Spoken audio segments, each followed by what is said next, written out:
Hey Spurs fans, Paul the Hotspur Hippie here, the only psychedelic soccer show on the internet. And it's a bit rainy here in Sydney today, just as it's rainy all over the world, eh? What a shame, hey? The Ashes got rained out. People claim that England were the better side. Well, they were 2-1 down, so they weren't really. Bazball, boring ball. And unfortunately it rained in Bangkok last night. Raining off the scheduled friendly between the mighty Tottenham Hotspur, the greatest football team the world has ever seen, and those foxes from somewhere kind of in the Midlands, Leicester City. Bit of a shame. I was looking forward to the game.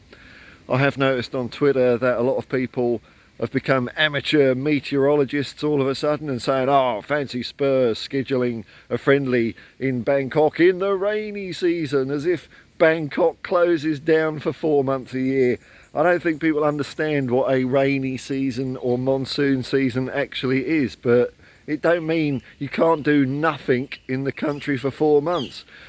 And no one was complaining a couple of years ago when Man United Liverpool played a friendly out there, or every few years where the Asian Federations Cup, Thailand have hosted that a couple of times. So, you know, monsoon doesn't mean it's pissing down for 24 hours a day for 4 months, folks.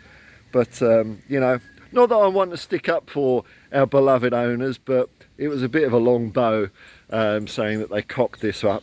You know, you can't help nature sometimes, which is nice because sometimes nature sings back to you, you know. Oh, look at that. It's all brightened up here. Maybe we will get some sun. Other rumours on our beloved owners, apart from them ballsing up the pre-season by scheduling, oh, who would go to Southeast Asia in summer, eh? Is that apparently, I'll just get the sun out of the way there, I think it's coming out.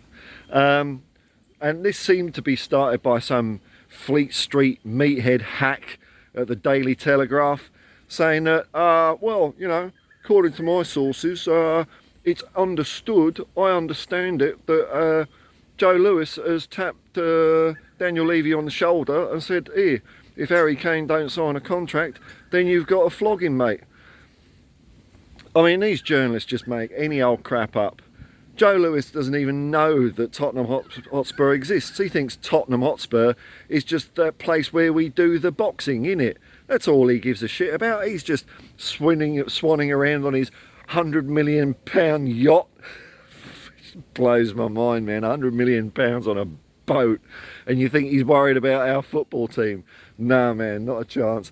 He likes hanging out with Tiger Woods, Tyson Fury, Beyonce, but he doesn't hang around with footballers or football people because, you know, Tottenham Hotspur Football Club is just a tiny carbuncle on his billionaire behind of megabucks and controls and empires. He doesn't give a shit about it, let alone him tapping Daniel Levy on the shoulder and saying, oh, so Harry, I'm suddenly becoming interested in football, Daniel. Would you mind selling Harry Kane?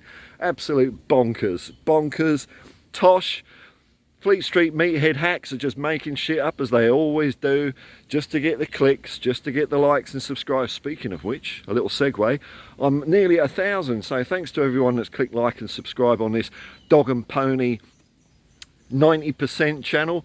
Always, you know, people always say, oh, well, the last 10% are the hardest. I think sod it, don't worry about it, 90% is good enough. So thank you to everyone who's been hanging around.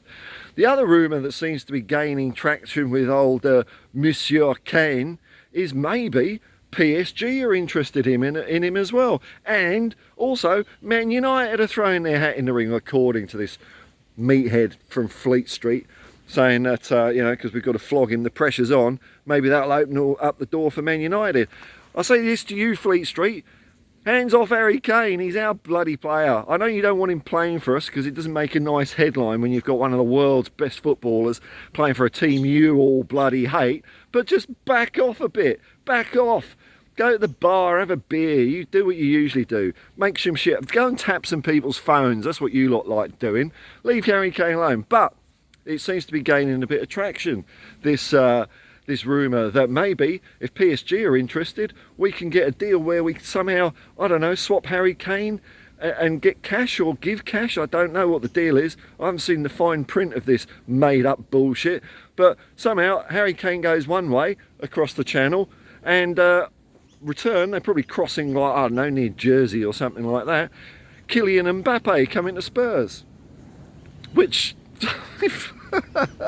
we can't get two centre backs over the line, and people are saying we're going to get Mbappe. But look, I mean, it's a fun rumour, and I suppose if you're going to lose Harry Kane and gain an Mbappe, I'll take that as a fair swap, man. I don't know about the financial side of it, but it just seems a bit redundant for both clubs to do something like that. And I don't see why Harry Kane would go to PSG if he wants to win anything. I mean, he might win a league, but you're not going to win Champions League there. And it's a tap-in trophy, man. It's a tap-in trophy. Just like the Bundesliga would be with Bayern Munich. The League Cup is even worse, isn't it? You've got to be a complete donkey not to lose that if you're a manager. Pochettino, oops. So we'll keep on to Harry Kane, thank you very much, chaps. We'll keep on to him for another year. And then people can start getting all worried about, oh, is he going to go to Chelsea? Nah, give it Christmas, mate, and Chelsea are going to be propping up the bottom of the table. And then all those rumours of Harry Kane going to Chelsea will disappear. Poch will be sacked. They'll get in, I don't know, will they get in? Oh, maybe they'll get in, what's his name, Nagelsmann with the skinny jeans. Who knows? And he won't be any good there because it's not owned by a football person, is it? Todd Bowley, he's bloody worse than Daniel Levy. Awful. But there's lots to be excited about because in 2 days we do have a friendly scheduled against who was it? The Singapore Royal Lions or someone like that. It's in Singapore. People are starting to wag their fingers already. Oh, what if it rains again? What if it rains again? Oh, well, you know, it's nature, hey, you can't help it, man. But I'm looking forward to it. Not a true test, not as much of a test as Championship side Leicester would be. And I was quite excited to see how Maddison would have gone against his old club. I completely forgot that we would have seen Winks play against us. But oh well, that's a highlight I'll miss out on, eh? And then we've got a bit of a break before we're playing Shakhtar Donetsk and then Barcelona. So we've got a couple of things to look forward to. Let's get those centre-backs over the line. I'm fed up with talking about them. Van der Ven is getting closer, apparently, according to Fabrizio Romano. But, you know, close ain't close enough, is it? Get him over the line, Tottenham. Come on, man.